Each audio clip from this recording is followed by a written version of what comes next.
I don't have to look like the strongest girl. I don't have to look like a bodybuilder. I don't have to look like a CrossFitter, because my identity is not my body anymore. My identity is what I do. Kind of feel like there's been a huge shift on my values, and I value that more than ever. And I don't want to lose special times with loved ones. Am I still working with Soph?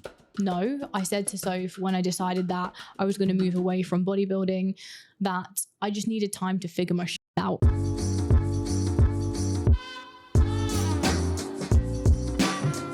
Hello guys, welcome back to another episode of the Mindset Mill podcast, or should I say a little bit of a continuation on from the previous episode, which was I quit prep, I quit bodybuilding, and why that's the case. This podcast is going to be a little bit more of like a deep dive into what's next, or at least like my honest thoughts when I realized that I was going to be completely done with bodybuilding, because it's really strange when you've been completely all in on one goal for a certain amount of time, and then all of a sudden you like just take yourself out of that and you realize, okay, like the world is your oyster. You've got different things to focus on. Because I don't know whether you guys have heard of like the 10,000 hour rule. There's this rule of life where you put 10,000 hours into something and you become an absolute expert at it. You become so good at it. So obviously, as I kind of said, you can think of focus in certain areas of your life as like a magnifying glass, right? So if you're putting all of your focus and you're magnifying it and you're concentrating all of that light onto one specific area, you're going to burn a hole through the paper with the heat from that magnifying glass a hell of a lot faster than if the light was spread across that piece of paper, right? So that's the nice way to think about focus. If you amplify it and you concentrate it in one area, you get better at that thing. So that's why I put all my eggs in the basket of bodybuilding. When I decided, okay, I want to be a good bodybuilder, I'm going to focus on just doing that for like the sporting element. And it's the same thing when it comes to, you know, growing a business, being an entrepreneur, whatever you do. Those of you will know me as an online coach who then expanded, you know, what used to be once upon a time coached by Millie. We're now Team CBM.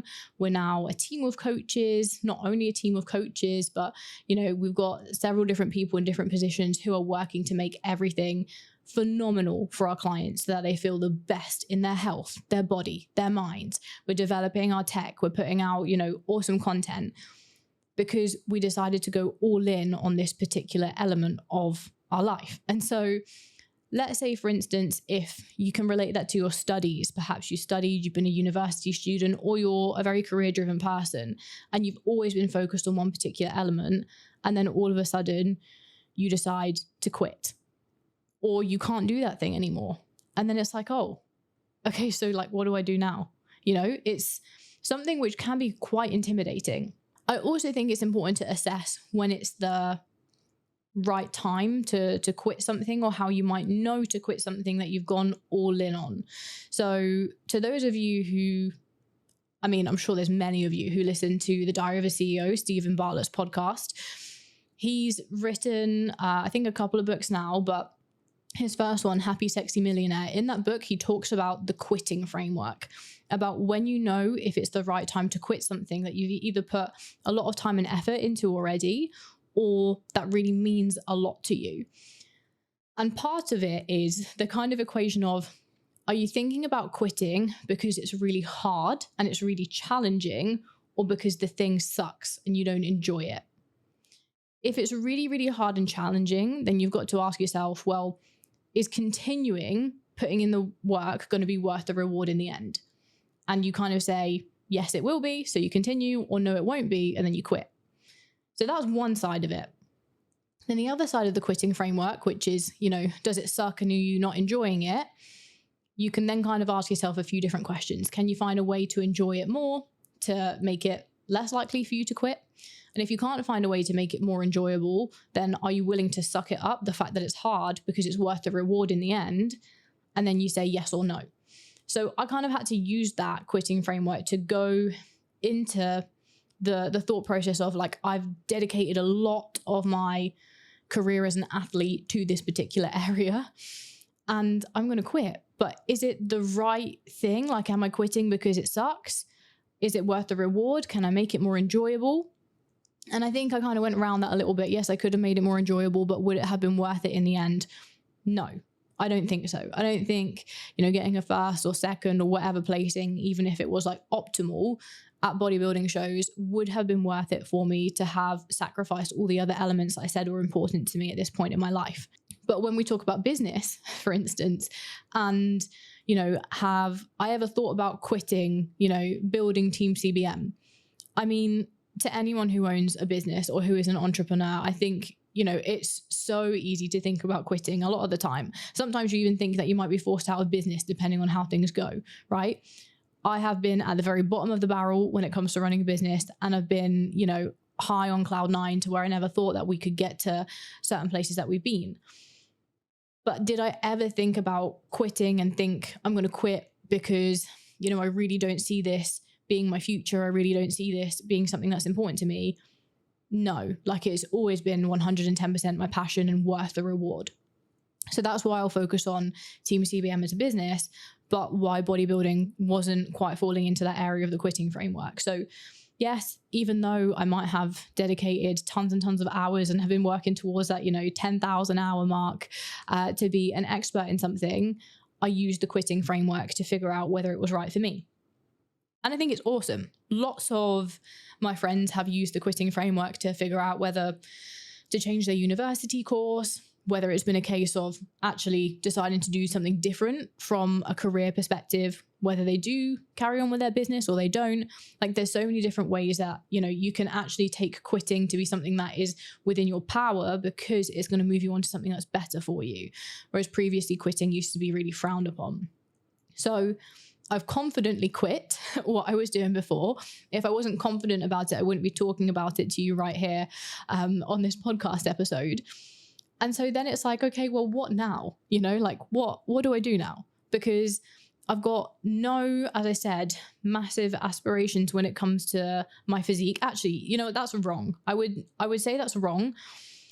There are aspirations or goals, but they're not anything which is overarching in terms of that's the primary reason that I'd be moving my body at this point.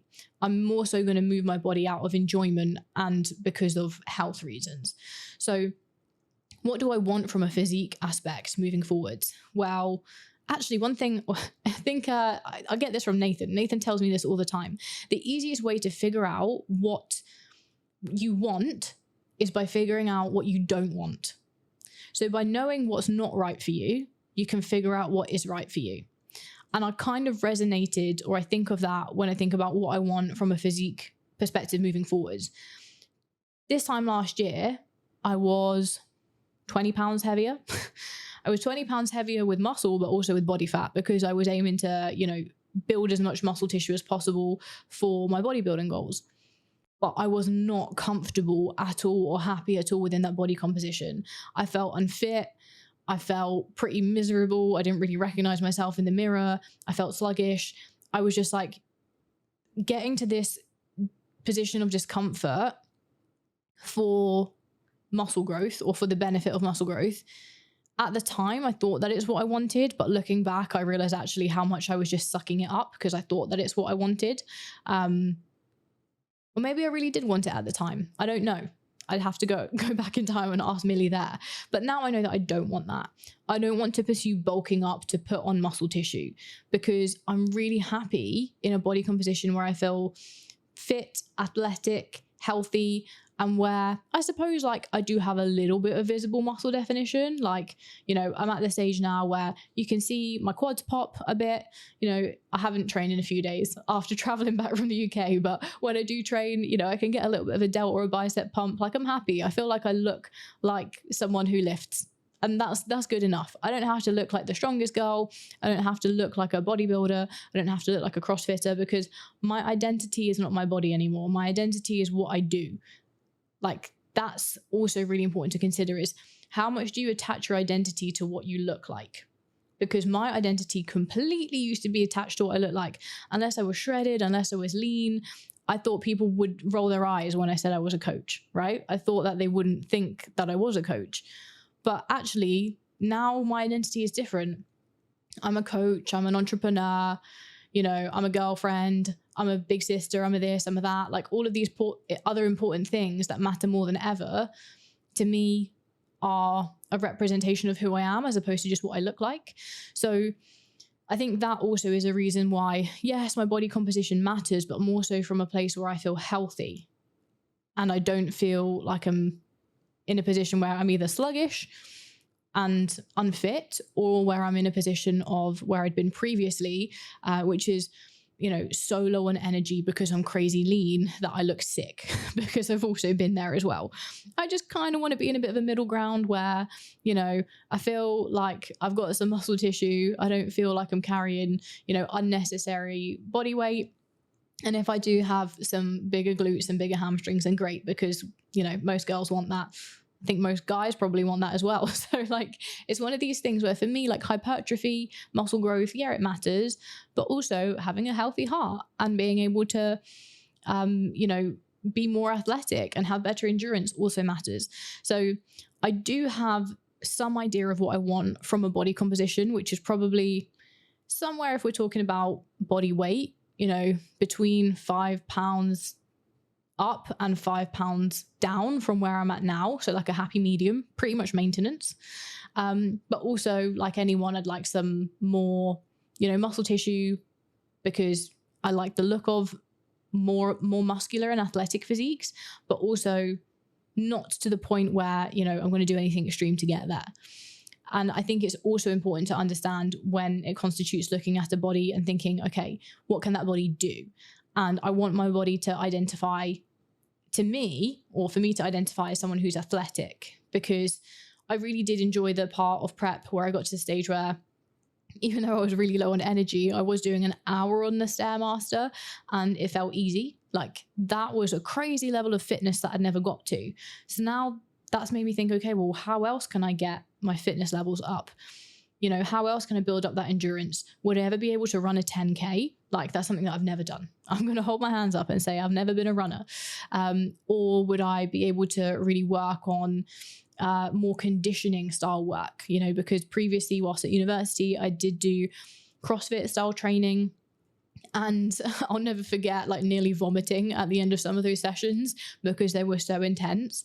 But now my kind of excitement and my element of pride would be to get my fitness level so good that even when it's a really, really tough session, that I don't feel as bad as I did the first time I did it, right?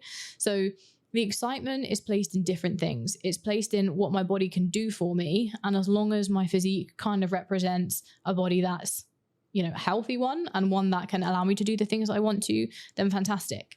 So yes, hypertrophy matters. Yes, cardiovascular intensity matters, but then also I want to start training in a different way. Like I've kind of got to a stage where I'm wondering what else there is for me to do. Like, can I add in more powerlifting style stuff?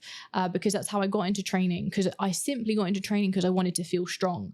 I saw the likes of Steffi Cohen and Meg Squats and other female powerlifters when I was like 18 or 19 years old.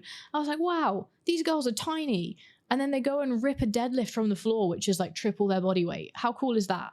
So that's why I got into it in the first place. And I'm kind of back to feeling that way, in that sense of awe, as opposed to it being body composition focused. It's more so to performance. So I'd really love to get back into feeling strong and to probably do an Olympic weightlifting course, because I did do one of those courses whilst at uni. And let's just say like, okay, I'm a bit rusty. I understand the basics, but if I were to translate that over into whether I were to, you know, do CrossFit sessions regularly or that similar style of training, or if I maybe wanted to enter with my clients and my team into a high rocks competition, something like that, like, is my performance up to scratch? So it's kind of like left me with all of these different ideas as to where I can put time and energy. But I'm going to be honest and say, like, I haven't connected those dots yet. I've got all of the dots, I've got all of the desires, and I've got no order to them yet. It's down to me whether I decide to sit and pick a couple of priorities to focus on so that the transition from bodybuilding training isn't too big. Because I've seen it. I've seen certain people do this where they'll go from one goal, go all in from one goal and completely different onto something else. And especially when you're an athlete, this is hard. You've got to remember how long it takes your body to develop to be really good at one thing. If you're saying that you're going to go from being an expert in one thing to completely throwing all of your effort into another thing that you haven't even became a beginner at that thing, it's going to be pretty intense and you'll feel quite disheartened. So I need to find that balance. I need to phase my training to be in a way that's different moving forwards. And I need to also make sure that I am not putting too much pressure on myself at this point, because pressure when you're uncertain on what the right moves are for you is not helpful. If you add lots of pressure to your plate whilst you also are still not in a position that you're dead set on a certain goal, it's going to start crushing your progress before you even get moving forwards towards that goal. So it's really, really important that I go with the flow for a little bit of time. It's why I'm not necessarily jumping into anything. It's why I'm not going to say, oh, I'm going to go do CrossFit. Oh, I'm going to become a runner. Oh, I'm going to be a hybrid athlete. Because I'm honestly telling you guys, I'm just going to spend the next few months playing, figuring out, literally as Nath would say, what I don't like, what I think I could get better at, what actually is going to serve me from the things that make me feel good. And then once I've got settled into that, it's safe to say, right, now let's actually set some KPIs here. That sounds hilarious because most people don't think about setting KPIs when it comes to their own personal performance, right? But again, if you want to move forwards, you need to have progress indicators to know how you know where you're progressing to. You need to set milestones. You need to set big goals. This is something that we do with all of our clients. You know, they don't just come to us and say that they want to achieve one thing and we say, okay, let's go. And then we're expecting that we'll move there. No, we have the KPIs in place. We have the milestones in place. We have checkpoints in place. Because if we don't systemize a goal like that, the chances of you moving forwards and actually having data to contrast to where you should be headed, you won't get there. And that's what I used to do with bodybuilding, which sucked a lot of the fun out of it. But it's different if your passion is that thing. Okay, if you have the passion and if you're in a position where you're ready and willing to go all in on something, then those elements will just drive your enjoyment up. But I'm saying that those things are unnecessary for me right now because I don't exactly have the clarity of the goals yet. And I need to still spend some time, however long that is, 2 months, 3 months, 6 months, figuring out what the right thing is. But what will I advocate during that time? I'm going to advocate health. I'm going to advocate all different types of exercise. I'm going to advertise or advocate eating in a way that is healthy, eating in a way that allows for flexibility and importance for, social events, relationships with others, being present in your life. Because again, that's like, as you guys know, the personal thing that changed for me after what I've been through this year. I kind of feel like there's been a huge shift on my values and I value that more than ever. And I don't want to lose special times with loved ones. And that's just simply because of what I've been through personally. So there's elements of what I know I want moving forwards. And, it's something where I think it's okay if you're changing goals or you're changing focus to allow yourself the permission to not have it all figured out. Because if I thought, right, I'm going to move away from this to focus on something else, and I need to know all of my next moves, I need to have it all figured out.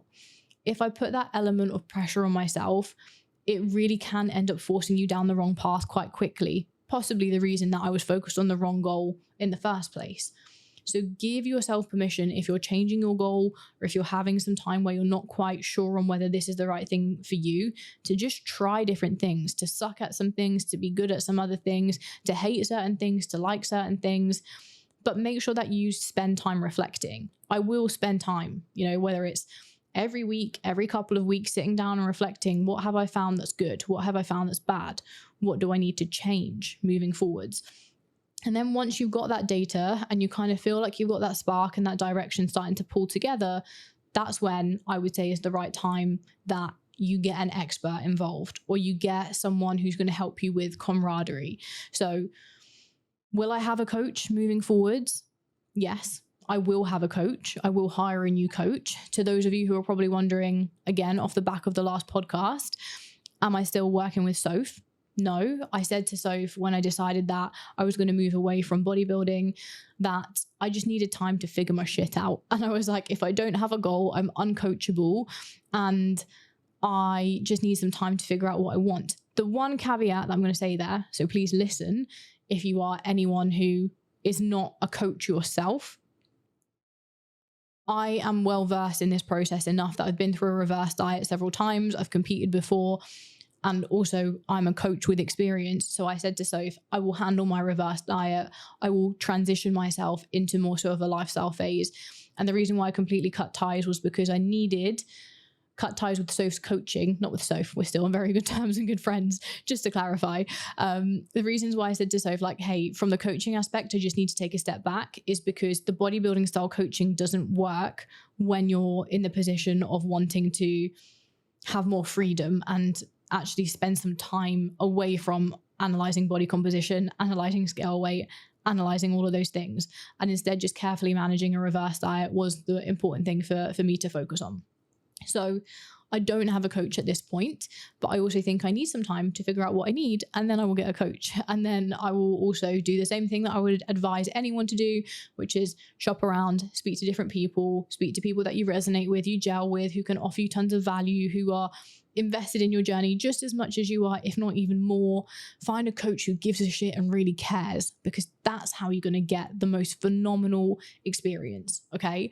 And it's so hard. I wish that I could create like a careometer to show how much, we care for our clients at Team CBM, because the fundamental reason that you will succeed is with a knowledgeable and a caring coach, right? But there's no way that you can determine just off seeing someone's social media how much they care for others. I'd go and speak to their other clients, so it's doing that research to see what's going to be right for me at that point. But to anyone who's going through something similar, pull together your desires, get clear on a bit of direction, and then also do your shopping around for coaches and someone to guide you. There's only so long that you can hold yourself accountable, and you will learn faster with an expert. I have no kind of shame in admitting that I know that if I did have a coach at this point, that perhaps there's certain things that I would know and figure out faster. But also I'm just in a position where I want to have a little bit of freedom to experiment with what I want, so that way I can then have clarity on what I take to someone as a primary goal that I'm going to work with them towards. So that's where things are headed. At this point in time, I'm probably going to, write a training program which allows me to focus on, new exercises that I haven't done in a while. It's going to be a case of still working on hypertrophy, still keeping my fitness levels up, still working on eating, balanced way with enough flexibility. To those of you who don't know, I'm vegan. Nothing's going to change from the perspective of I'm still going to be tracking my protein to make sure I get enough of that in, because it's quite difficult to do intuitively. So I'm still going to be focusing on those elements and not completely overhauling everything. But once I've figured out the right next steps, it's definitely going to be, in my eyes, the thing that I need to do, which is to go to an expert in the field that I'm also settled on, that I'm like, yes, I want to do running, or yes, I want to do CrossFit, or yes, I want to be a hybrid athlete and do absolutely everything. Then I can set some more clarity on those areas, and that will start to trickle down as more knowledge for our clients.